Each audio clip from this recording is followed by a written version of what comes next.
Hola, ¿cómo les va? Bueno, acá la intención de esta clase, diríamos, es un resumen de todo lo que hemos venido viendo hasta ahora, como para que les quede bien en un solo texto, diríamos, los aspectos más importantes. Vimos todo lo que hace la farmacología, que se dividía en varias ramas, ¿sí? Lo que era la farmacognosia, que era la parte de cuando uno definía lo que era un medicamento, que ahora lo vemos en 3 palabras, lo que era la farmacotecnia, que son las formas farmacéuticas, lo que es la farmacocinética, ¿sí? Que es todo lo que es administración, ¿sí? La absorción, distribución, metabolización y eliminación, y toda la parte de lo que es la farmacodinamia, que es el mecanismo de acción de los efectos farmacológicos. Tomando algunos aspectos bien puntuales de cada uno de lo que era la farmacognosia, habíamos definido al medicamento como toda sustancia o preparado que posee propiedades, llámese curativas o preventivas. ¿Sí? Esa es una definición de lo que es un medicamento. ¿Tá? Ese medicamento o todo medicamento que vamos a ver en la farmacia tiene en su composición lo que es el fármaco principio activo, que es el que presenta el efecto terapéutico, y distintas sustancias que son conocidas con el nombre de excipientes, que son inactivas, ¿no? Inactivas con el efecto terapéutico, pero ¿qué hacen? Van a mejorar la biodisponibilidad de ese fármaco, principalmente en lo que es la sangre. Después vimos varios conceptos o varias definiciones. Decíamos lo que era el nombre genérico o denominación común internacional, que es el nombre científico, ¿no? Del farmacológico de una droga. Habíamos dado uno de los ejemplos, por ejemplo, el caso más común, que era la aspirina. El nombre químico, que es la descripción ya basada en lo que es la estructura química, por ejemplo, de esa droga o fármaco, por ejemplo, esa aspirina es el ácido acetilsalicílico. El nombre comercial o especialidad medicinal o nombre registrado, como lo quieran llamar, es el nombre de fantasía que se le da, ¿no? A ese medicamento, a esa estructura química que va a formar el medicamento, que va identificada, o sea, que lo identifica un laboratorio, que es el que produce dicho medicamento. En este caso va a ser, por ejemplo, Bayer aspirina. Bueno, también habíamos visto otros conceptos que eran la parte de lo que eran equivalentes farmacéuticos, que eran aquellos 2 medicamentos, diríamos, de distintos laboratorios que contenían el mismo principio activo, la misma droga, o sea, la misma cantidad del fármaco, la misma forma farmacéutica, la misma vía de administración, pero presentan diferentes excipientes. ¿Sí? Acá hay un ejemplo de la amoxicilina. Las dos son 500, o sea, miligramos, con la misma vía de administración, que es vía oral, como comprimidos, ¿no? La misma forma farmacéutica. Lo que varía es un poco la parte de lo que son los excipientes, que eso le sirve a un fármaco para mejorar todo lo que hace a la biodisponibilidad del fármaco en sangre. Acá dentro de los mismos otro concepto era similar o copia, que es equivalente, diríamos, con el referencia. En este caso, cuando se dice símil, no hay diferencia en el excipiente, sino que en este caso un laboratorio multinacional como es Boehringer saca el Micardis, que es temilsartán 40 miligramos, tienen por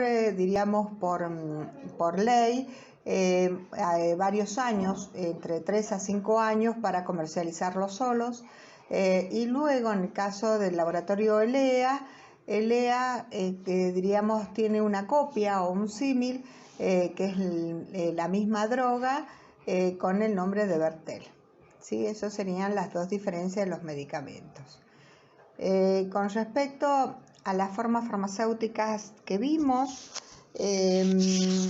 Ustedes trabajaron, hicieron todo, diríamos, cuadro, investigación de fármaco, algunos muy completos. Habíamos visto lo que son las formas, o sea, ¿a qué llamamos estas formas farmacéuticas? Tienen, ¿por qué? Tenemos formas farmacéuticas sólidas, semisólidas, líquidas y gaseosas.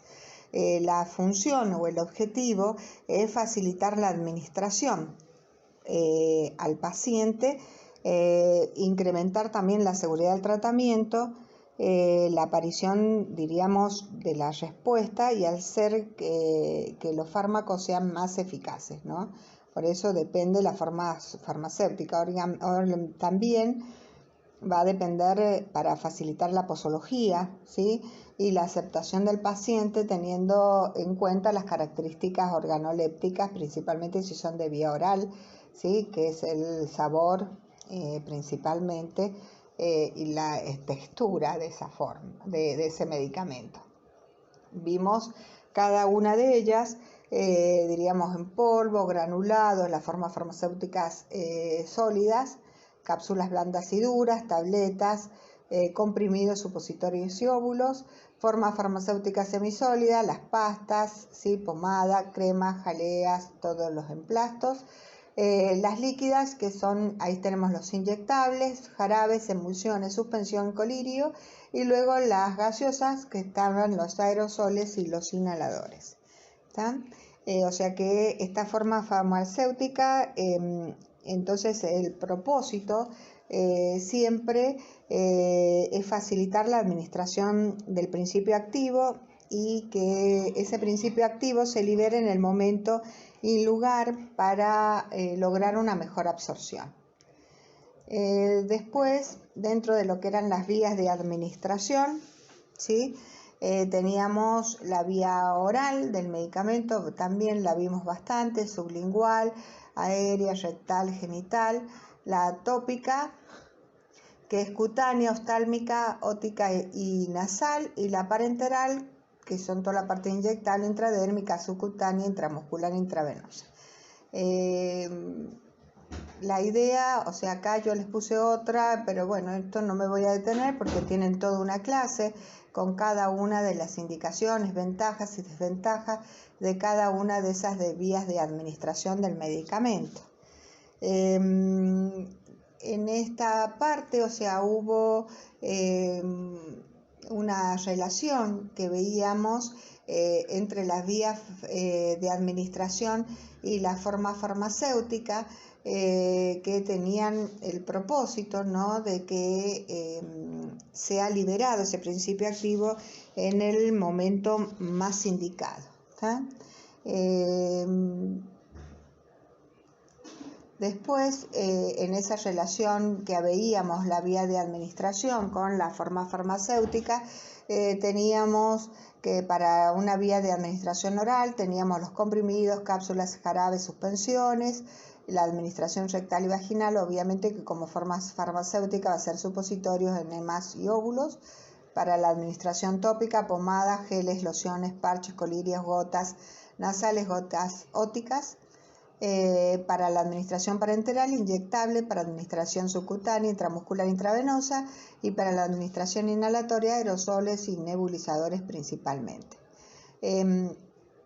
Toda esta parte es importante que nosotros los veamos. Igual a medida que vayamos viendo todos los sistemas, vamos a ir viendo que medicamentos para determinadas patologías que se producen diríamos, han sido elaborados y puesta a la venta al público con determinada forma farmacéutica y específica vía de administración.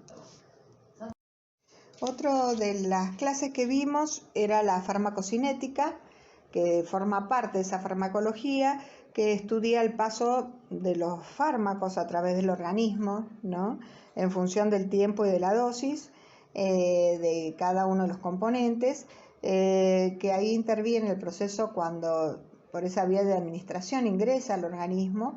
Hay un proceso de absorción que ese fármaco circula en el plasma sanguíneo o como droga libre o como droga conjugada. Droga conjugada se dice que va unida a algún compuesto químico, como por ejemplo una proteína.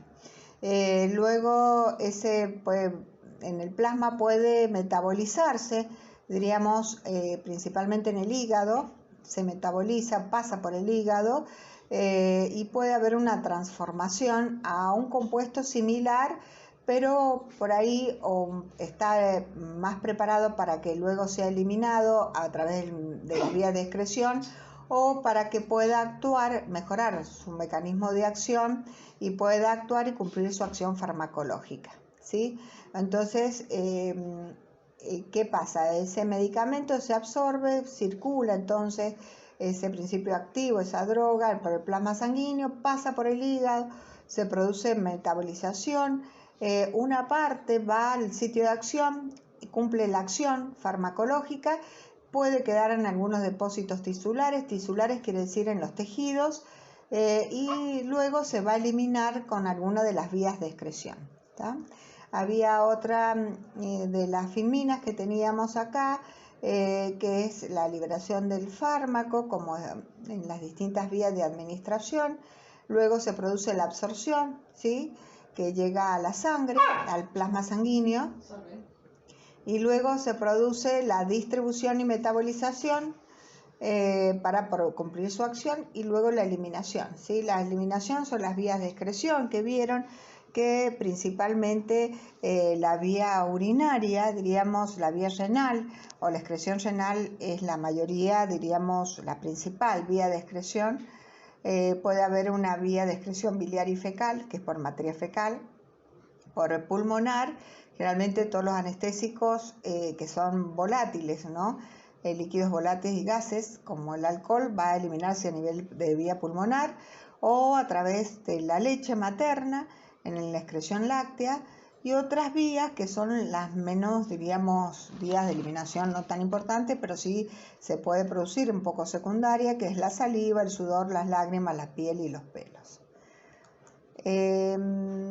Para que otra de las partes que nos quedaba es la acción de ese fármaco, porque hasta ahora vimos, diríamos, el medicamento, lo que era la definición de medicamento, lo que es, o sea, los distintos tipos de medicamentos, las vías de administración, la forma farmacéutica, la farmacocinética, que es un poco la distribución y de ese fármaco hasta que llegue al punto de acción. En ese punto de acción o en ese lugar para que ejerza su efecto terapéutico en el organismo, todo fármaco se tiene que unir a un receptor específico. O sea que para formar ese complejo fármaco-receptor y para producir el efecto deseado, ¿sí?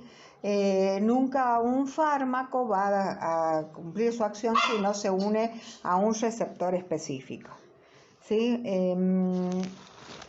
Eso generalmente acá va a ir dando, esa unión va a provocar o producir efectos distintos, como por ejemplo efectos de estimulación o de presión de una acción, de una función, incitación, ¿sí?, o de reemplazo porque falta tal droga o tal compuesto químico en el organismo, entonces se da un fármaco como reemplazo, ¿sí?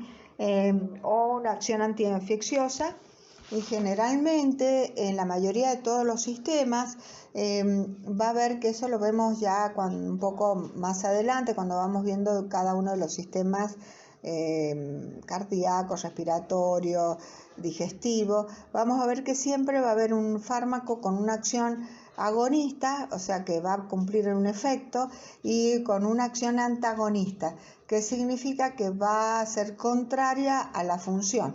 Entonces uno va a favorecer que se produzca el efecto y otro va a disminuir ese efecto, ¿sí? Eso lo vamos a ir viendo de a poquito. Bueno, esto sería más o menos todo lo que hemos visto hasta ahora. La mayoría de todos han completado casi todos los trabajos prácticos. Queda uno o dos trabajos prácticos que todavía no han completado. Traten de completarlo. Y bueno, ahora en un ratito les voy a mandar otro audio para dar algunas indicaciones.